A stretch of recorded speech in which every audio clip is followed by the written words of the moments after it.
Warning: this creepypasta is made entirely from imagination and not based on any true stories. It even contains themes that are not suitable for minors, such as murder, strong language, disturbing images, references to horror-themed scenes from films, shows, and games, and graphic violence. If either you are too young to watch this, sensitive, or easily anxious, please click away from this video and watch something else. Viewer discretion is advised. You heard of the deleted scenes of Monster House. You've learnt a lost THX trailer with the Monster House kids, and you've learnt the mastermind behind those deleted scenes, who happens to be Edward Jameson. I have found 3 more deleted scenes. Be prepared as I tell you this. I was simply browsing on the internet, watching some Monster House videos on YouTube. Just then, my iPhone buzzed, and I received a Google Mail notification.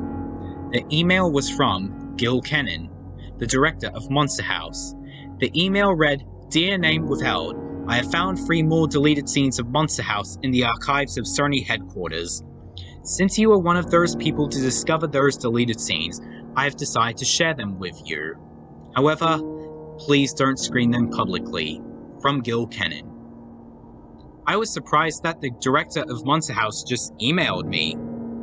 Gil Kennan emailed me? I questioned myself. I accepted the email, and there was a download link for the 3 deleted scenes. As I saw the 3 deleted scenes, they were, in order, the opening, deleted version, the cop's deaths, and escape, deleted version. The second title of the deleted scene gave me chills. But yet again, I took a deep breath and prepared to watch the 3 deleted scenes. I opened up the first deleted scene. The opening played normally. You know, it featured a little girl with blonde hair, whose name was Eliza, but never mentioned at any point in the film. But once Eliza stared at Nevercracker's house, the ominous music began to play, different compared to the final film soundtrack. At this moment, Nevercracker's growling was heard, but he wasn't seen. As once the door opened, it showed Nevercracker's eyes in the dark, but they were red instead of blue. Once he stepped outside, his skin was red, like in a shade of dark red, and shouted in a demonic voice, "Get off my lawn!" The little girl let out a blood-curdling shriek and attempted to get off Nevercracker's yard, but the wheels on her bike couldn't budge. Nevercracker ran up to Eliza, still shouting in his demonic voice, "Trespasser! Do you want to be eaten alive?" "No," the little girl whimpered in a scared tone. "Then get out of here, or I'll eat you myself!" Nevercracker shouted with fury. Eliza then dismounted her bike and ran away screaming. Once she looked behind, she noticed Nevercracker was standing next to her bike. He picked up the bike, pulled it apart, and threw it straight towards Eliza, who evaded it. Nevercracker screamed in anger and began to chase the little girl. "Mommy! Help me!" Eliza screamed as she ran from the angry old man. Just then, there was a flash that illuminated on Nevercracker. It zoomed into a window of a house through a telescope, and it cut to a shot of DJ observing the scene of the crime. He gasped in shock, witnessing the little girl being chased. Should I help her? DJ asked himself. Just then, as seen in the final film, he heard his mother calling for him. The first deleted scene ended. What the living hell did I just see? I questioned. Edward Jameson really messed up this time. I clicked on the second file, where the police get eaten. It started with a scene as shown in the final film itself, where the police officers, Officer Landers and Officer Lister, had put the 3 kids in their police car. As soon as they were about to enter the car, Lister heard a faint scream from the distance. "Did you hear that?" Lister asked Landers. "Yep, that's my stomach. I'm starving," Landers answered, believing that was what Lister asked. No. That could have been someone inside the house. Come on," Lister said. Lister then marched towards Nevercracker's house, to which Landers followed him. DJ, Chowder, and Jenny then protested from inside the car, like in the final film. The scene continued as normal.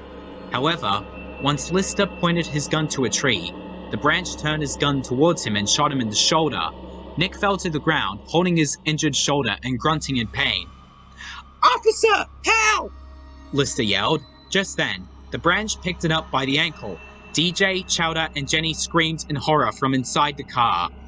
"I'm coming, buddy!" Landers called, running to help his partner. "Help get me down!" Lister shouted, demanding help. "What should I do?" asked Landers. Just then, the carpet tongue suddenly snaked behind him and latched around his ankle. The carpet tongue pulled Landers towards the doorway, and the doors munched down on his body. Landers let out an agonizing scream of pain as the doors gnawed on both halves of his body. The three kids gasped in shock, seeing the police officer being mauled. Their eyes then darted to Lister being flung around by the tree, and he was flung into the house alongside Landers. The house became insentient. After 5 seconds, it let out a loud belch, much to the kids' disgust. They even covered their ears due to how loud the belch was. The police officers' badges flew out onto the path. Jenny began to hyperventilate and felt the urge to vomit, and Chowder panicked in fear, looking at the remains of the policeman. DJ put both his hands on his friends to calm them down. Jenny gagged, but she swallowed her vomit before she could. The second deleted scene ended. I shivered in fear after I saw that animation. Edward Jameson is a really messed up individual. I clicked the third and final clip. And dear God, that was messed up. It was the scene where the three kids escaped the house. It showed the part with DJ going up the stairs. It was normal, aside from the faint screams of random people when the stairs were attacking him. Once DJ opened the doors to find his friends and to evacuate the house, he realized the hole on the floor was filled with blood and various human bodies. I could even see the corpses of Burns, Z's ex-boyfriend, Officer Landers and Lister, and Kevin the dog, an animal from the movie. Jenny was spat out and nearly fell into the house's throat. Chowder slid down the stairs on the carpet tongue. DJ then ran to the floor to help up Chowder. Once DJ grabbed Chowder's hand, he was suddenly pulled away and yanked into the air by the carpet tongue, but as the carpet tongue was shown on screen, clown-like laughter could be heard, but slightly low-pitched. "DJ, look out!" Jenny cried, worrying for DJ. DJ let out his trademark scream. You know, when he accidentally crumbles Constance's tomb, when he gets flung around by the carpet tongue in this scene, and when he plummets from the crane during the climax. As the tongue flung him around, before flinging him downwards towards the body and bloody and fleshy pit. But DJ grabbed Chowder's ankles. "No!" Jenny shouted, worried for the boys. A light then shone on her, revealing the chandelier uvula. Jenny then performed some parkour to evade the carpet tongue and leaped onto the chandelier. She shook it around and felt her palms burning due to the heat of the chandelier, before she lost grip and fell through the house's throat, only to grab DJ's ankles. Chowder then built up bravery and attempted to climb out of the floorboard. The three kids then climbed back onto the surface and made a run for the door. "Quick, get to the door!" DJ called as he and Chowder and Jenny ran toward the door. As DJ was about to put his hand on the doorknob, the knob rattled by itself and the door opened by itself. Just then, a silhouette of a man was in front of DJ, who fell backwards, gasping. Once the mysterious man approached 2 inches towards DJ, that man was Nevercracker, holding a stake, and he snarled angrily at him. DJ let out a startled yell, coming face to face with Nevercracker. "What are you three doing in my house?" Nevercracker asked angrily. The 3 kids exchanged shocked glances, not bothering to say a word. DJ then tried to reason with the elderly man.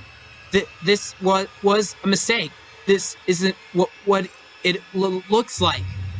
Nevercracker then fumed before he shouted at the top of his lungs, "Leave my house this instant, or I'll make you!" The 3 kids then ran out of the house. "Quick, into my house!" DJ shouted. Nevercracker then chased after the trio with his stake in his hand. The deleted scene ended. I had a look of shock on my face. I realized in my head that the final scene was similar to a piece of concept art with DJ on the floor encountering Nevercracker with what appeared to be a wooden stake. I closed my laptop and grabbed a drink of lemonade to cool myself down. I waited 5 minutes until I could email Mr. Kennan. After those minutes were up, I emailed Mr. Kennan. I told him that I watched the deleted scenes and I wanted to know whatever happened to Jameson. Mr. Kennan told me that Jameson was arrested on December 6, 2010 for hacking a copy of a Monster House DVD by adding a few of his deleted scenes in it by giving it to a neighbor. The neighbor was appalled. She called the police on him for pulling a horrible and disgusting prank on her. I thanked Mr. Kennan for his kind words, and he said, "You're welcome and stay safe." I had a lot of nightmares that night. I had many night dreams where Nabbercracker was chasing me and he threw a bicycle in my direction. It was a good thing Jameson was arrested for a disgusting prank. He deserved it. What more horrific twists of Monster House will you ever encounter in your life? What comes? Who knows? Why? How? And who cares?